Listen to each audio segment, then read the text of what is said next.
Electrician भाइयों, अब से ये बैंड लगाना बिल्कुल छोड़ दो, बैंड आपको लगाना ही नहीं है। जी तो फिर क्या करना है, चलिए मैं सिखाता हूं। पहले हम इलेक्ट्रिशियन इस तरह बैंड लगाया करते थे, जिसमें हम स्प्रिंग डालते थे तो कभी कभार स्प्रिंग अटक जाती थी, ज्यादा वायर डालने के दौरान वायर के अंदर पानी या ऑयल लगाना पड़ता था, फिर वायर जाता था। तो इस प्रॉब्लम का समाधान क्या है, इससे पार्टी का नुकसान भी बचेगा और इलेक्ट्रिशियन का मेहनत भी बचेगी। तो क्या करना है, देखिए इस बैंड की जगह हम क्या लगाएंगे, सोचिए पहले। चलिए बताता हूं आपको क्या करना है। ये जो जंक्शन है, इस जंक्शन को लेना है और बड़े से एक लंबे पाइप को लेना है और इसके अंदर जंक्शन लगा देना है। अगर यदि जंक्शन लगा रहे हैं यहाँ पर, ठीक है, तो यहाँ पे जंक्शन फिट करके इस तरह प्रेशर मारिए पाइप को और इस तरह से जहां पे आप स्विच बोर्ड लगा रहे हैं उस हिसाब से लगाइए, तो ऑटोमेटिक शेप ले लेगा गोलाई का। तो उस गोलाई पे चिन मार कर दीजिए। चिन मार करने के बाद ग्राइंडर मशीन की सहायता लेकर के आप इस तरीके से जहां पे आपने चिन मार किया वहां पे आप इस तरह से कटाई कर देनी है, जैसे कि आप देख सकते हैं। तो इस तरह से कटाई करने के बाद फिर आप देखिएगा,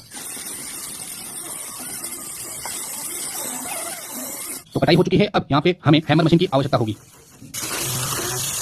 तो कंप्लीटली इस तरह से हैमर मशीन चलाने के बाद इसके अंदर जगह बन जाती है। एल शेप को हटा दिया, सी शेप बना दिया, ठीक है। तो सी शेप बन गया। अब यहाँ पर हम जंक्शन को फिट करेंगे, यहाँ पर पहले जंक्शन फिट करेंगे। अब यहाँ पर हमारा लंबा वाला जो पाइप है उसको यहाँ पे सेटअप कर देंगे। अब इसको हल्का हल्का प्रेशर दबा दबा करके इस पाइप को अंदर डाल देना है हमारी इस झिरी के अंदर, और बड़ी आसानी से। अब देखो कुछ इस तरह से हथौड़ी की हेल्प भी ले सकते हैं, तो क्योंकि यहाँ पे प्रेशर बन रहा है तो प्रेशर की वजह से पाइप अटक जाएगा। ना तो आपको सेटल लगाना है, ना कोई कंक्रीट लगानी है, ऑटोमेटिकली फंस जाएगा। तो आपको कोई भी ज्यादा एक्स्ट्रा वर्क करने की जरूरत नहीं है। तो इलेक्ट्रिशियन का फायदा हो गया, ठीक है। तो अब यहाँ पर देख सकते हैं स्विच बोर्ड तक पाइप आ गया और इसको हम काट देंगे, ठीक है। आरी की मदद से इस तरह ग्राइंडर से नहीं काटना है, ओके। तो यहाँ पर अब बोर्ड फिट हो गया, तो हमें पाइप को फंसाने की जरूरत नहीं है। देखो दीवार के अंदर बढ़िया तरीके से फिट हो गया। तो चलिए इसके बेनिफिट्स के बारे में जानते हैं। तो देख सकते हैं कुछ इस तरह की गोलाई हो गई, तो गोलाई से यहाँ पे बैंड की आवश्यकता खत्म होगी और पार्टी का जो बैंड लाने का खर्चा वो भी बच गया। और जब हम वायरिंग खींचेंगे तो आसानी से फिसलती फिसलती वायरिंग नीचे आ जाएगी, कोई फंसेगा नहीं बैंड में जिस तरह फंसता है, ठीक है। तो इलेक्ट्रिशियन की जो एनर्जी वो भी बचेगी और पार्टी की वायरिंग भी काफी ज्यादा बचेगी। कोई भी आपको सेटल लगाने की या पत्थर लगाने की जरूरत नहीं है।